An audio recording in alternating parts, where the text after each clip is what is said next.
few months ago, the Times chief sports writer Owen Slot was recovering from quadruple bypass surgery in the cardiac care unit at St George's Hospital. Stuck in his hospital bed, convalescing, at least he had a summer of sport to distract him. But while he was watching a crucial Arsenal game, the heart monitor he was rigged up to gave off an intriguing alert. So he decided to run an experiment to find out how watching sport affects our bodies. We asked him to read his article exploring the results, and be warned, your heart rate might not like this.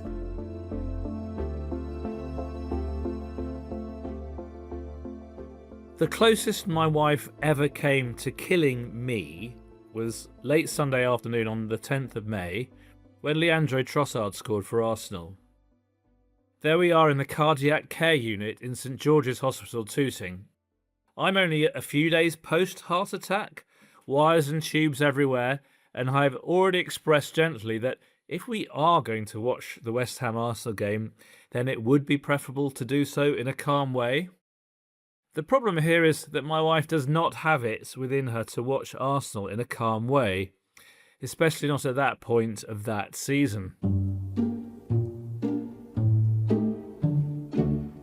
What is instantly striking is the absolute correlation between game situation and beats per minute of my flimsy heart. The monitor beside my bed makes that abundantly clear.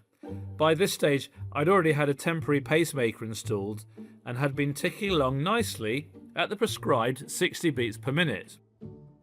We're only 5 minutes into the game though, with Arsenal dominating but not scoring and straight into the old narrative about whether they're going to bottle it or not. And suddenly my heart is racing ahead of pacemaker pace. Coming up at 6:30 tonight, and I have to say, Alan, this is not going according to plan for Arsenal. Well, Sam, what a game. I mean, West Ham have been terrific, haven't they? Particularly in this last period. To clarify, I'm not an Arsenal fan. My wife is, plus she works for them. She's put love and soul and untold man hours into them. So they're kind of my second club. At least that's what my heart is telling me.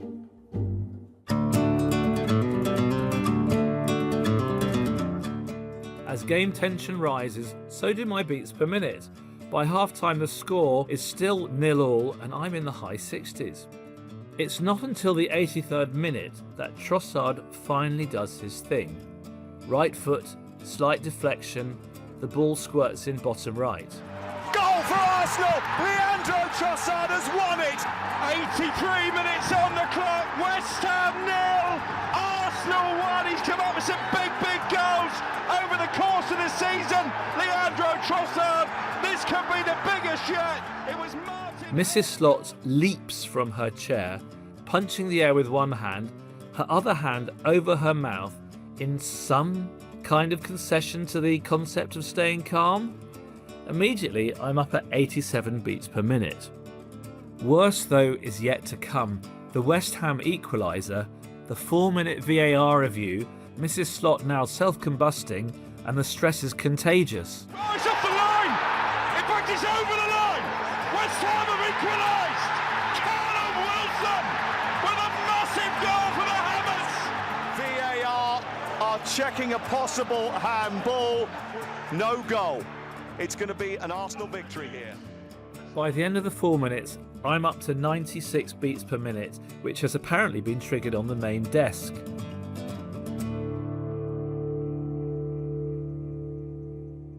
In walks Jane, an Aussie nurse, really excellent, dry of humour. "What's going on in here?" she asks. She then sees the iPad. She ponders. Maybe I should stay until the end of the game. We ask if watching the game hadn't actually been such a smart idea. "Well," she replies, "at least you're in the right place if it wasn't."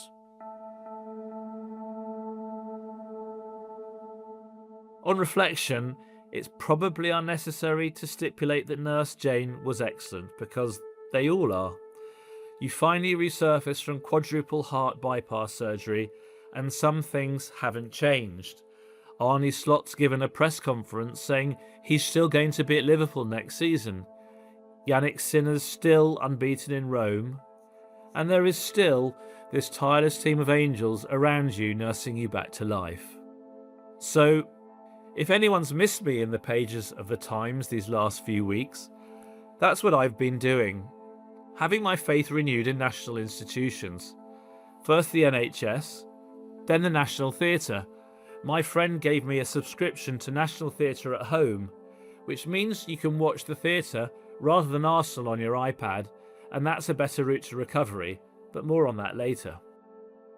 I also had the summer of sport to distract me, and I became obsessed with the relationship between game situations and my heart rate.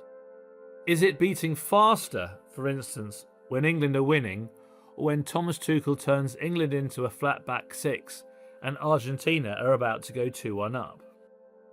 There have been some scientific studies on this. The University of Montreal found that the heart rate of Montreal Canadiens ice hockey fans could go up by 75%, and that was for TV viewers. It was 110% if they were watching live. A study of hospitals in the Greater Munich area during the 2006 World Cup in Germany found that on days when the German team played, the number of cardiac emergencies more than doubled, and that this increased the deeper they went into the knockout rounds. Thus the old cliche that sport can be bad for you. Interestingly, for the third place playoff at that 2006 World Cup, when Germany beat Portugal 3-1, cardiac incidents around Munich didn't go up at all. That's scientific proof, I guess, that we don't care for bronze medal matches. Bavarians don't anyway. I'm interested more precisely in what it is I really care about, or what my heart tells me I care about. My cardiologist tells me of one day in hospital when he saw 4 patients in the cardiac ward who wheeled their monitors together so they could sit and play poker. The smarter among them kept an eye on their opponents' heart rates, a sudden spike indicating that something was up. What they couldn't ascertain was whether the spike meant that they had a good hand or were bluffing on a bad one. I suspect that the higher spikes were for the bluffers. I say that because, having consumed the last 2 months' sport with half an eye on my smartwatch, I know I'm less triggered by victory than I am by the fear of my team or my player losing. The emotions of fear, anxiety, and perceived danger are greater, my watch tells me, than the joy of winning. My second highest heart rate during the summer of sport was Harry Kane's headed goal against Croatia. That was 87 beats per minute. The Croatian fans who've got a very good view of Declan Rice about to take this corner. It's an away swinger, left arm above his head, and a bullet header gives him the lead. He's done it again. That was a happy emotion. One of my other highest was watching Germany lose a penalty shootout to Paraguay. That was 84 beats per minute.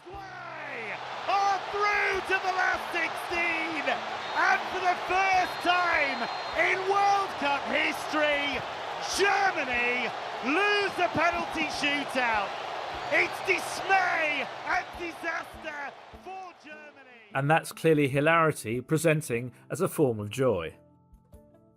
Wimbledon confirmed the way my mended heart works. There was barely a blip for when the good guys won. When I really cared, it was when I was anxious. Coco Gauff, one of my favourite players, fluffs match point in her semi-final, and I shoot up to 86.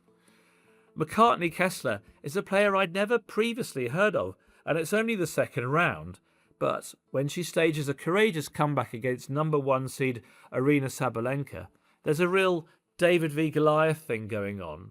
There's stress and danger in every point, and I'm up to 84. Likewise, England-Argentina in the Nations Championship rugby. For most of the match, England are ahead with something to spare, and I'm not really far off my resting heart rate of 65.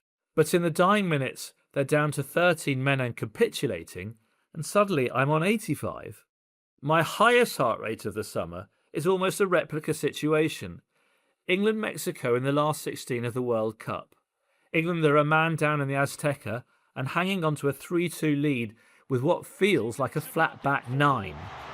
We've seen England hit the post, score 3, concede 2, have a player sent off. 2 remarkable saves from Jordan Pickford. It is one of the most stunning World Cup games of all time. But if you've got some emotional investment in it, you're biting your fingernails down to the quick. It's desperate stuff. I look at my watch and I'm on 91.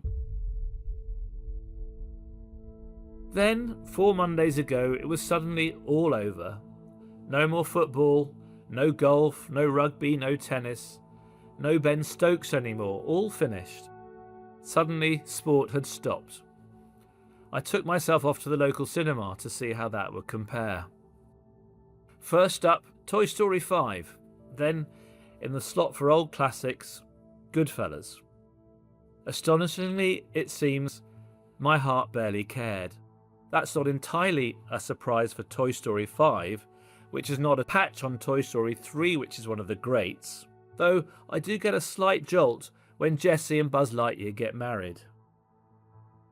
The real surprise is Goodfellas. I know it's coming, the brutal scene when Joe Pesci and Robert De Niro are kicking and punching Frank Vincent to the point of death before putting a bullet through his head. But when it does, my smartwatch barely flickers. It's like I don't care. That brings me back to National Theatre Home. I watched the highly acclaimed Frankenstein with Benedict Cumberbatch as Frankenstein's monster. And yes, it's menacing, disturbing, really dark, brilliant. But when the monster rapes and murders Frankenstein's bride, my heart only just about creeps into the low 70s. Why am I so numb? Certainly here, seeing theatre on a screen and not live has to be a factor. Maybe it's also that sport gives a supporter a straightforward decision on who they want to win, allowing our smartwatches to understand quickly who is good and who is bad. Good drama in theatre or on screen cannot be so one-dimensional. Or maybe those fine people in St George's just wired me up wrong.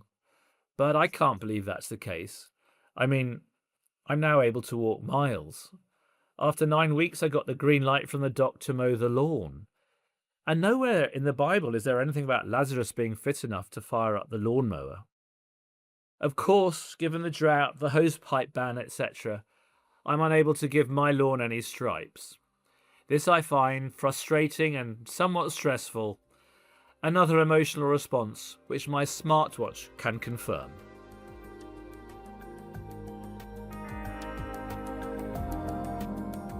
That was Owen Slot, chief sports writer at The Times. You can read his piece online at thetimes.com. It's called Sport Moves You Like Nothing Else, as I found out after my heart attack. The producer today was Jennifer Kennedy.